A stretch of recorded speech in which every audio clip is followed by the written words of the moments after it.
Now, allow me to use the other one, Hinkley nuclear power station. China was very much involved, and China was very happy to work with a French company to get this nuclear power station down. Britain suffered all the hysteria, eventually created a situation where the Chinese company was forced out. But eventually you end up with a situation where the French company can no longer support it because it's too much of a burden, financial burden. So Britain is hit with the failure of Hinkley, and I think it will suffer a shortage of power in the coming years at a time when the Americans keep telling you power, power, power is the key in the AI age. You need to have at least double the current power capacity to support a meaningful AI industry. So eventually, Britain suffers all the consequences. You no longer have enough power to support your current use, and you will have a big shortage of power. 大家好，这里是嘎人四绝频道。刚才的精彩集锦已经把一个颇具讽刺意味的现实摆在了我们面前。英国曾经担心中国参与欣克利角核电站会带来风险，甚至在舆论压力下将中国企业硬生生逼出项目。可如今法国公司也难以独自承担这项工程的巨大财务负担。英国不仅要面对项目困境，还可能在未来几年迎来电力短缺。更值得玩味的是，美国一边反复强调人工智能时代最关键的就是电力，电力还是电力，另一边英国却亲手推开了本可以参与建设的合作伙伴。今天这场对话表面上是在讨论中国的全球野心，实际上却不断绕回一个问题：面对中国，究竟应该基于事实展开合作与竞争，还是被恐惧和偏见牵着走？从贸易战、自由贸易到英国钢铁、核电项目，再到人权与国家安全，两位嘉宾针锋相对，既有激烈交锋，也有难得的坦诚。正片中还有更多关于新疆、俄乌局势以及中国发展道路的争论，接下来的观点值得我们仔细听完。And I've advocated this publicly, I think that we should be doing a review of all of the companies that we do business with or that we might be thinking of doing business with, to look at and examine the potential for interfering with our own national security or our own national prosperity, actually. So I think that we need to know that. Now, what is different is that in Britain, certainly, when it comes to things like cybersecurity, companies operate separately. The state is not interfering, and I am confident of that but I'm not confident of it in relation to China. I think that China, for example, if it wanted to, could walk into any company and say, we want to see you're doing stuff for health commodities in Britain. We'd like to see the data. Data has become one of the most valuable commodities in the world, much more valuable than gold or oil. Data is the future. And I'm afraid that China has long-term prospects in relation to acquiring our data because of how valuable it would be to them. Okay, Victor, address some of that, but can you also just address the basic suspicion in Britain at the moment around British Steel, which is that it was clearly not in China's interest to make British Steel flourish, and that you were in a position as a country to effectively sabotage a British industry? I understand that the Chinese company running this British Steel faces a dilemma because the British Steel is losing money, tons of money on a daily basis. So commercially, you cannot support it. So the company either need to be nationalized by the British government or some other willing buyer need to take it over from the Chinese company. Now, there are many reasons why the company, British Steel, is losing money. But if you run a company, you will know that if you are faced with a situation where you keep pumping money in but still cannot revive it, then you need to reach a point of cut and run away from it. Is that right? So I don't think the situation involving British Steel has any geopolitical motivation behind it. It's purely an investment which doesn't work and becomes a liability, total liability. So I hope Britain actually will make sure that the furnaces will never be closed. You still have some iron or steel making capabilities just in case for any exigencies, for example. But to imagine that China as a country has a secret agenda of moving into British Steel and shut the furnace and create a situation where Britain will have no steel making capacity, that's too much of a Hollywood movie. That's too much of a exhaust on your imagination, I would say. So my personal view is let British steel be saved and let Britain still keep whatever amount of steel making capacities. But the financial failure of this British steel has nothing to do with the Chinese government, has nothing to do with whether China wishes Britain good or bad. Now, allow me to use the other one, Hinkley nuclear power station. China was very much involved, and China was very happy to work with a French company to get this nuclear power station down. Britain suffered all the hysteria, eventually created a situation where the Chinese company was forced out. But eventually you end up with a situation where the French company can no longer support it because it's too much of a burden, financial burden. So Britain is hit with the failure of Hinkley, and I think it will suffer a shortage of power in the coming years at a time when the Americans keep telling you power, power, power is the key in the AI age. You need to have at least double the current power capacity to support a meaningful AI industry. So eventually, Britain suffers all the consequences. You no longer have enough power to support your current use, and you will have a big shortage of power if you really want to commit yourself to an AI revolution. Now, very briefly, I do not have enough time to address all the points Helena mentioned. Oppression. Let me tell you, if you talk about China with billions, 1.4 billion people in oppression without being able to express their views, why is it the case that China produces more data than anyone else? Chinese language data is probably one of the largest pool of data in the world of today. How do you explain that China's mobile phone and laptop and computer penetration are among the highest in the world, of people to chat freely without any concerns about each other? But if you say whether in China there is a red button issue that you cannot talk about, which are considered political taboo, of course every country has a red button issue. In China, what is on the red button issue list?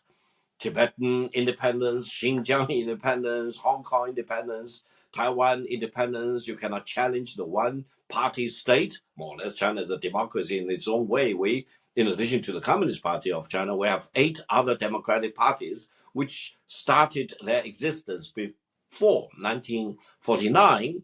And then, if you talk about people, Helena, come to Beijing, come to any part of China. You see free movement of people back and forth. Now people from the west to the east, from the south to the north, and vice versa on the high-speed railway. And I never see any such convenience of public transformation, movement of goods, services, and ideas across multiple applications. That's why TikTok in the United States is so popular. That's why so many applications are very popular in the United States, in Western countries, in the global South. Why? Because they started in China. They have proven their mettle in China. Therefore, they went to the rest of the world. If you think China is a country of oppression, do you think you can really come up with an app like TikTok? Do you think Russia can produce one? Do you think the DPRK can produce one? No, you are thinking about things completely out of touch. So if you want to criticize China for the purpose of helping China improve, you'll be welcome. If you want to use all these stereotypes and labels which completely are not applicable to China, then my advice is, Helena, maybe next time when I'm in London, we can have a cup of tea to help you to really being reoriented to the realities in China. China Victor, is the megatrend in the world. Victor, can I just tell you? I'm just going to tell you that I take my hat off to the sheer ingenuity of the Chinese people. That the cleverness and the inventiveness is to be greatly admired. But I do want you to know that I can't come and visit you in Beijing as you're inviting me to do, and you're saying I'd be very welcome. You might put the welcome mat out for me, but I'm afraid I've been sanctioned by the Chinese. The Chinese government. Why? Then you need to ask why. Why should China sanction you? Helena, I'll Kennedy, tell. why? I know perfectly well why they sanctioned me. They sanctioned me because, as a parliamentarian, along with Lord Alton in the House of Lords, he and I were both highly critical of what was happening to the Uyghur people in Xinjiang province, and I was also very critical of what was happening to the rule of law in Hong Kong. And but 5 members of the House of Commons were also sanctioned. And it was about freedom of speech, you see. And I think freedom of speech isn't operative in China.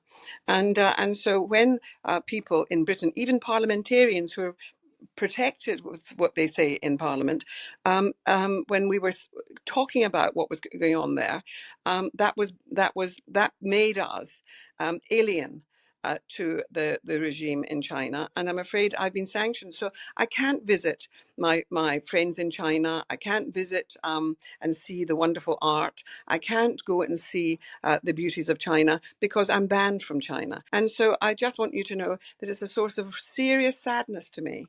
But I'm not going to be able to take up your very kind.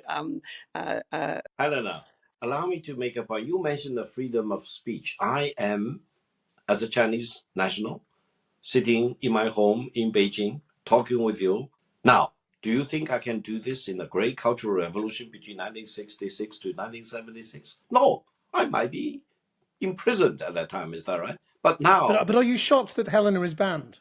I hope eventually sanctions against you will be removed and you will be welcome to China. But there is a precondition, I would say, that is really deal with China as it is without blowing things out of proportion, and deal with China as it is, deal with the Chinese people as it is, deal with a person like Victor Gao as I am. We must wrap it up, I'm afraid. But thank you very much indeed, both of you. Thank you, Baroness Thank you, Victor. Kennedy, Victor Gao. Thank you both very much indeed for your Thank you time. very much, Helena. Thank you. That's the forecast. Bye-bye. 这场围绕中美贸易战、英国对华关系以及中国全球影响力的交锋，表面上是在讨论关税、钢铁、核电和数据安全，实际上折射出的是一个正在快速变化的世界。究竟应该用什么方式面对中国崛起，又应该如何在国家利益、国际规则与人权价值之间寻找平衡？节目一开始，双方都把自由贸易放在了讨论中心。贸易战是否会演变成真正的战争？这并不是一句耸人听闻的警告。历史已经反复证明，当关税、制裁、技术封锁和政治对抗彼此叠加时，经济冲突很容易突破商业边界，最后变成国家之间的全面对立。贸易本来应该是让不同国家互通有无、共同获益的机制，但当贸易被变成施压工具，变成要求别国服从的筹码，国际关系就会从规则竞争滑向强权竞争。不过，这场对话也提醒我们，自由贸易并不等于不设防的贸易，更不等于一个国家必须放弃自身的产业。技术和安全底线，一个国家当然可以反对单方面加征关税，也可以反对把经济关系武器化，但与此同时，也必须正视产业空心化、供应链依赖、关键数据外流以及战略资源受制于人的风险。真正成熟的贸易政策，既不能把所有外国企业都视为敌人，也不能把所有商业合作都想象成纯粹的互利行为。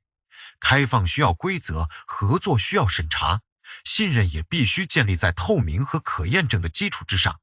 英国在这场博弈中的处境尤其值得关注，他既希望与中国保持贸易往来，也担心中国企业可能影响英国的国家安全。既需要外来资本参与钢铁、能源和基础设施建设，又害怕关键行业失去自主控制；既希望参与亚洲和全球市场的发展，又不愿意在欧美之间做出过于明确的选择。英国真正面对的并不是简单的选边题，而是如何重新定义自己的国家战略。以钢铁和核电为例，节目中的争论说明，经济失败未必都来自阴谋，商业亏损也未必都具有地缘政治目的。一个企业是否继续投资，往往首先取决于成本、市场和长期回报，但这并不意味着政府可以完全置身事外。钢铁关系到国防、制造业和基础设施，电力关系到工业升级。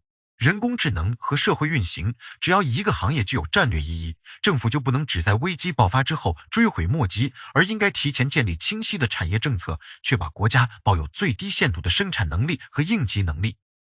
这也是本期内容最重要的启示之一，国家安全早已不只是军舰、导弹和边境线，它同样存在于电网、港口、芯片、通信系统、医疗供应链和企业数据库之中。数据成为新的战略资源之后，任何跨国合作都不能只看价格，还要看数据由谁掌握，系统由谁维护，出现危机时谁能够控制开关。对中国企业进行审查可以是出于安全考虑，但如果审查缺乏统一标准，最后就可能演变成以安全之名进行的保护主义。如何在开放与防范之间画出一条清楚的边界，将考验英国以及整个西方的治理能力。而节目中最尖锐的部分，显然是新疆人权、宗教自由和言论空间的争论。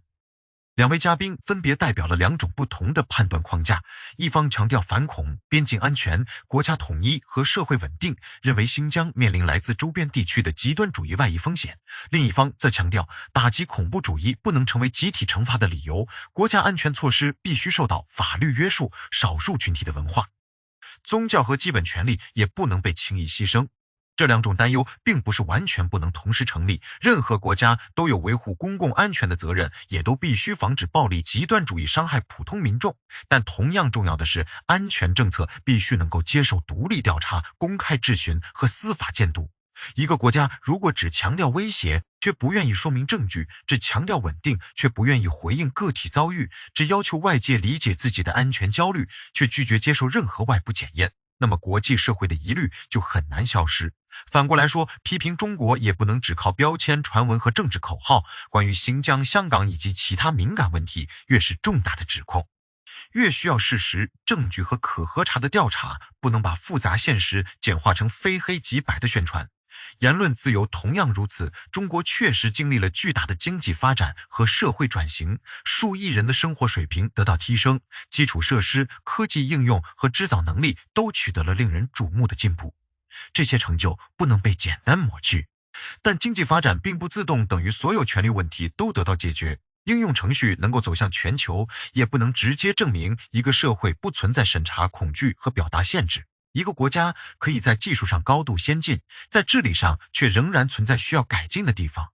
承认进步与指出问题并不矛盾，真正有价值的批评也不应该被等同于敌意。同样，西方国家也需要反思自己的双重标准。美国和欧洲常常以人权、民主与规则为名批评他国，但在战争、制裁、监控和海外干预问题上也并非始终做到一致。一个国家是不能因为自己拥有更强的国际影响力，就认为自己的行为天然合理，也不能因为反对某种制度，就把对方社会的所有成就都归结为偶然或虚假。世界需要的不是互相封闭的道德优越感，而是更真实、更严格也更对等的规则。从更大的角度看，中国的崛起已经是无法回避的现实。中国拥有庞大的市场、完整的工业体系、持续扩大的科技能力和遍布全球的贸易联系。无论其他国家喜欢还是不喜欢，都必须与中国打交道。但与中国打交道不等于必须接受中国的一切，对中国保持警惕也不等于必须与中国全面脱钩。未来更可能出现的是竞争与合作同时存在。在气候变化、公共卫生、能源转型和全球贸易方面需要合作，在技术标准、数据安全、产业政策和地区安全方面存在竞争。因此，真正值得思考的问题不是中国究竟是朋友还是敌人，也不是英国应该完全站在美国一边还是完全站在中国一边，而是所有国家能否建立一套适用于自己的规则，并且同样适用于别人。不能因为对方强大就放弃原则，也不能因为对方制度不同就拒绝对话。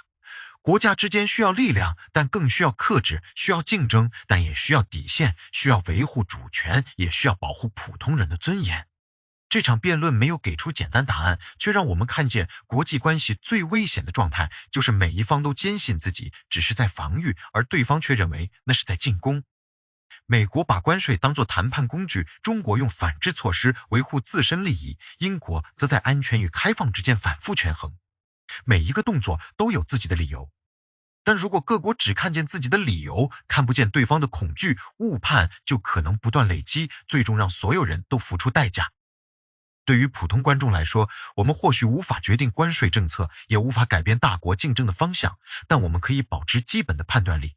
看到一项指控时，先问证据在哪里；听到一项宏大叙事时，先问谁会从中获益。面对不同立场时，不要急着把对方变成敌人，理解中国不代表替中国辩护，批评中国也不代表否定中国人民。理解美国和英国的安全担忧，同样不代表接受所有制裁和施压。只有把国家、政府、企业和普通民众区分开来，我们才可能接近事实，而不是被情绪带着走。世界正在进入一个更加复杂的时代，未来的竞争不会只发生在战场上，也会发生在工厂、实验室、网络空间和谈判桌上。真正决定胜负的，不只是哪个国家更强硬，而是哪个国家能够在强大之后依然尊重规则。在受到批评时愿意回应，在面对分歧时保留沟通的渠道，也许这才是自由贸易、人权与国家安全之间最值得寻找的共同答案。看完这期节目，您认为中国应该如何回应国际社会对人权、数据安全和国家治理的批评？英国在面对中美竞争时，应该优先保护本国的产业和安全，还是继续扩大对外开放？欢迎把您的看法留在评论区，也欢迎点赞订阅，持续收看更多精彩视频。